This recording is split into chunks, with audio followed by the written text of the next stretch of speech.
Mesdames et messieurs, bonjour ou bonsoir, tout dépend de l'heure à laquelle vous écoutez cette vidéo chevaux. Je m'appelle Michel Biemton, journaliste web camerounais, et merci de faire confiance à cette chaîne YouTube de l'engagement sociopolitique. Bienvenue à cette causerie citoyenne sur l'actualité camerounaise et africaine. Bienvenue à la chronique de MBT, mesdames et messieurs. Alors, mesdames et messieurs, au cours de cette édition de la chronique de MBT, il sera question de sport, plus précisément de football. Nous allons parler de cette interview que le président de la Fédération camerounaise de football, Samuel Eto'o-Fils, a accordé au journaliste de RFI, Christophe Boisbovier. Alors, c'est une interview que j'ai suivie de bout en bout. Et ce qui m'a marqué dans cet échange entre Samuel Eto'o et le confrère de RFI, c'est cette révélation qu'il a eu à faire.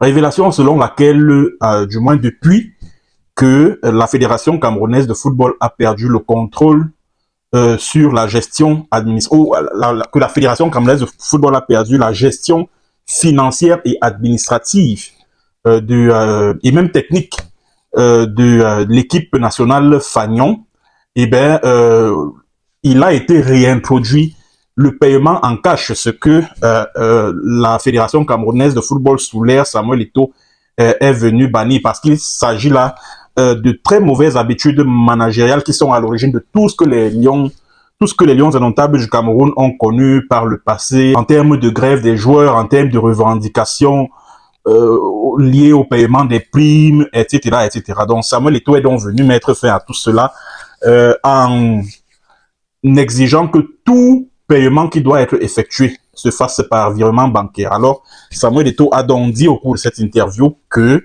Ngongo Ferdinand, secrétaire général à la présidence de la République, bon, c'est vrai que c'est pas ce qu'il a exactement dit, mais c'est une interprétation qui est mienne, que Ngongo Ferdinand et son gentil toutou, le ministre des Sports, Narcisse Moelle Kombiwa Singambonjo, ont donc décidé de braquer l'argent, l'argent débloqué par l'État du Cameroun pour le compte de l'équipe nationale Fagnon.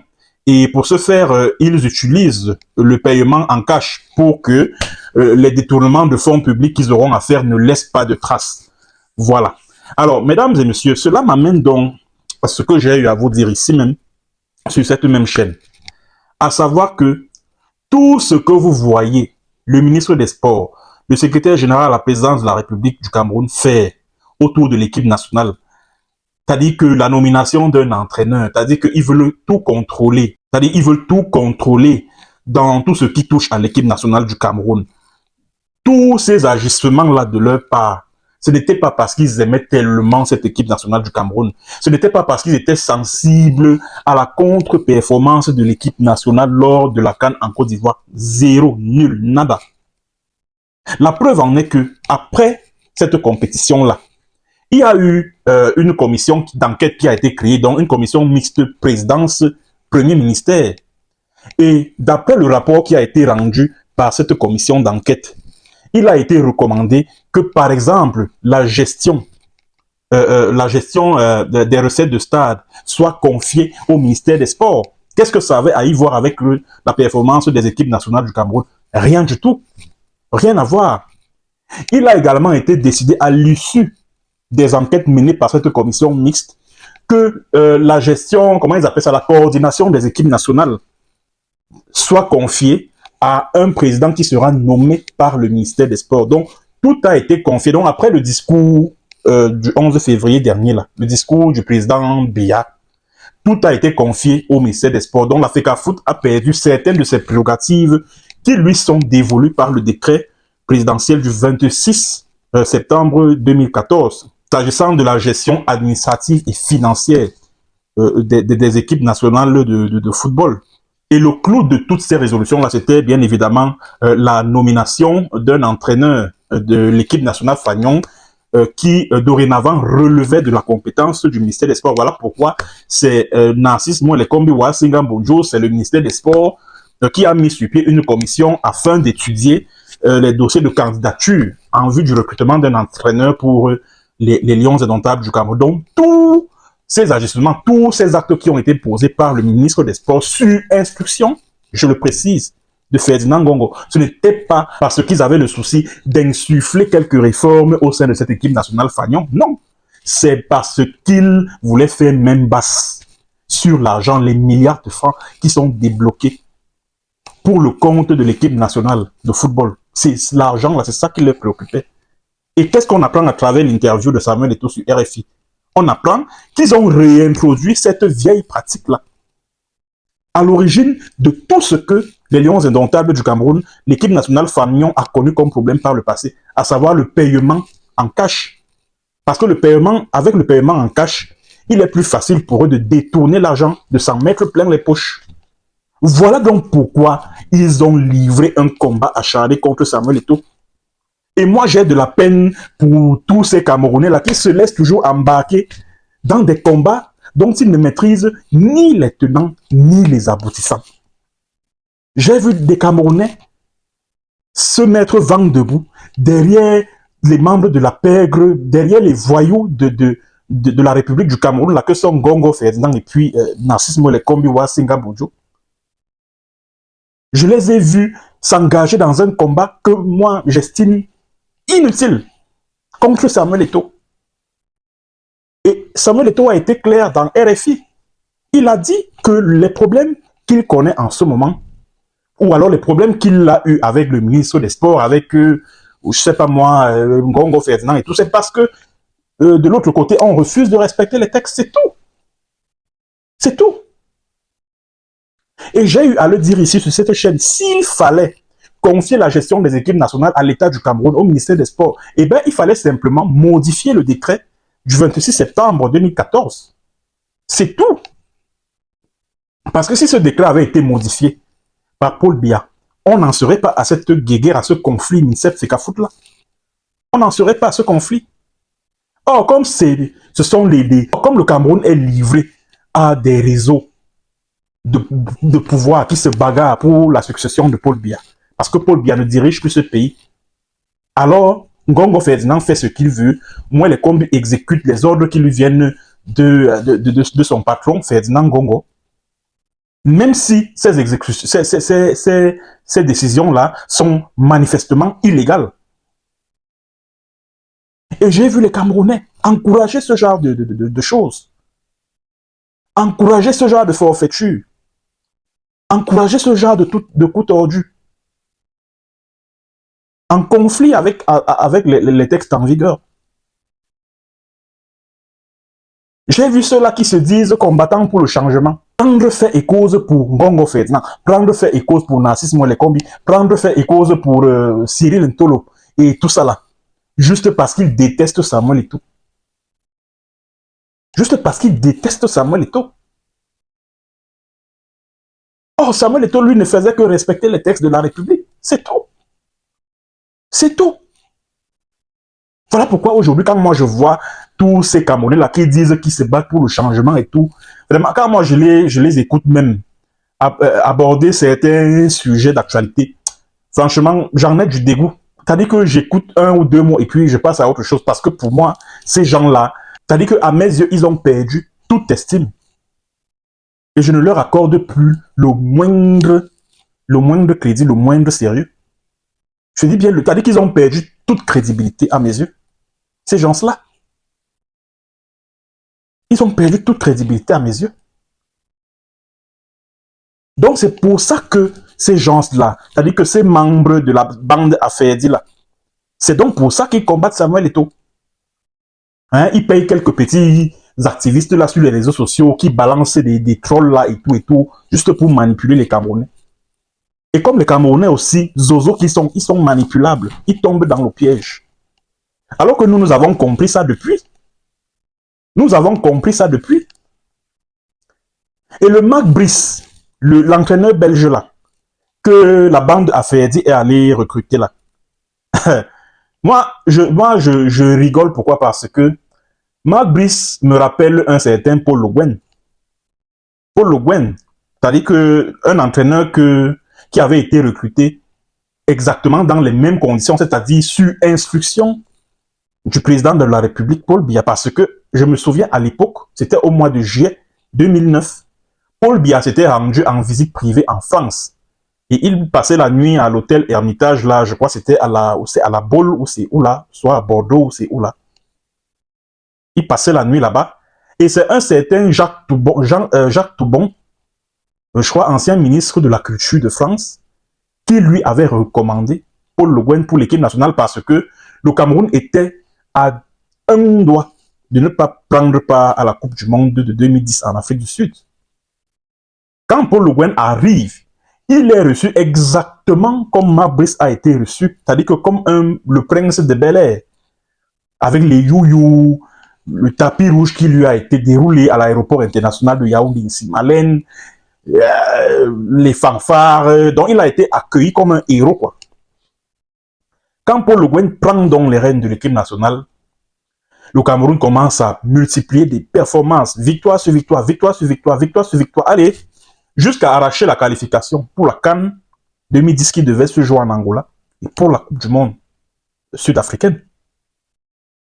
Arrivé à ces compétitions-là, qu'est-ce qui s'est passé? Le Cameroun n'a pas été... le Cameroun n'a pas été... les Lions indomptables n'ont pas été très brillants au cours de ces deux compétitions-là. Et qu'est-ce qui s'est passé par la suite? Allez, Paul Le Guen a reçu un violent coup de pied dans le derrière. Et c'est ce qui va arriver à cet entraîneur-là. Attendez, non? Les petits matchs que ces enfants-là gagnent, là, qu'est-ce qu'il y a? C'est-à-dire que pour moi, il n'y a rien qui ressemble à un exploit dans toutes ces victoires-là. Cette victoire-là ne représente aucun exploit.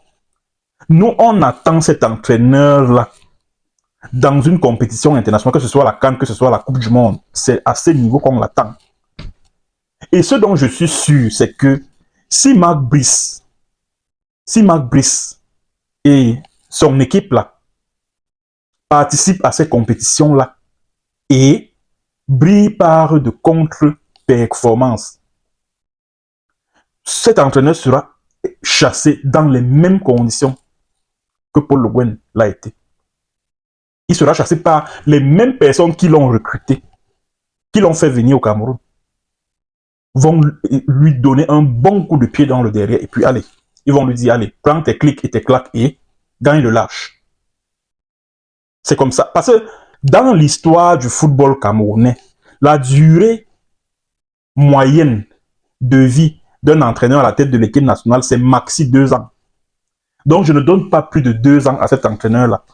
Si le Cameroun participe à une CAN ou à une Coupe du Monde et que leur participation se solde par un échec, cet entraîneur-là, il va prendre la porte. Il va prendre la porte. Et ce n'est pas parce que les Lions indomptables multiplient des victoires lors des éliminatoires que c'est une garantie qu'ils seront performants en compétitions internationales. Ne nous leurrons pas. Ne nous leurrons pas. Là où cet entraîneur belge-là qui se prend la tête là où il est attendu de pied ferme, c'est en pleine CAN, c'est en pleine Coupe du Monde, c'est là-bas où il doit prouver qu'il est un bon entraîneur. C'est là-bas. Gagner gagner les matchs lors des éliminatoires, mais Rigobert, on l'a fait. Rigobert, a qualifié l'équipe nationale pour la Coupe du Monde 2022, pour la CAN 2023 en Côte d'Ivoire. C'est pas un exploit. C'est pas un exploit. Donc, comme je vous le disais tantôt,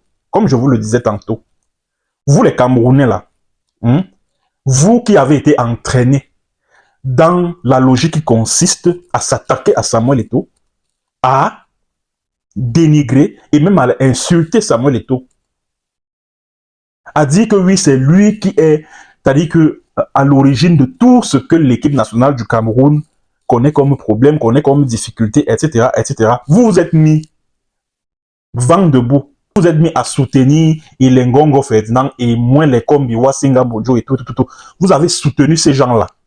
Et j'ai même vu certains qui se disent combattants pour le changement là.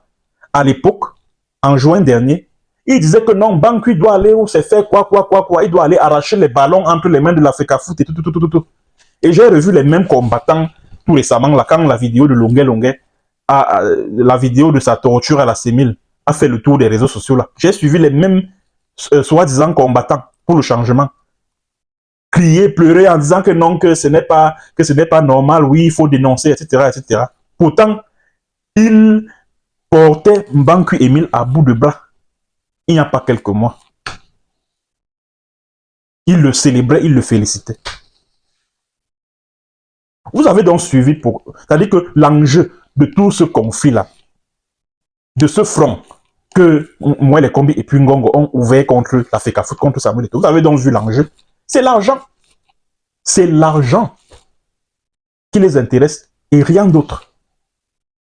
C'est l'argent qui les intéresse. Ce n'est pas les performances de l'équipe nationale. Ce n'est pas les performances de l'équipe nationale qui les intéressent. C'est l'argent. Parce qu'avec Samuel Eto'o, il n'y a plus cette délégation pléthorique-là qui voyage pour une compétition internationale, pour la CAN, pour la Coupe du Monde.